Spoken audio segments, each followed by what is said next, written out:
ഒരു പറഞ്ഞ കേട്ടോ എന്റെ ബോൾ എടുത്തു ബോൾ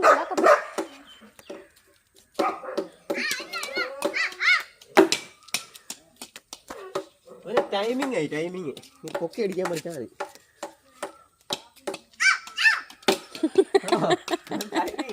ബോൾ അവന്റെ പുറകിലോട്ട് പോകുന്ന കറക്റ്റ് സമയത്താണ് അടിക്കുന്നത്.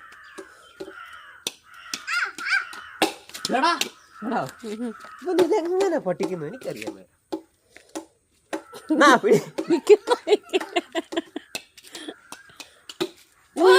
അത് പിടിക്കാതെ നീ ഇപ്പൊ ഔട്ടായാലേ.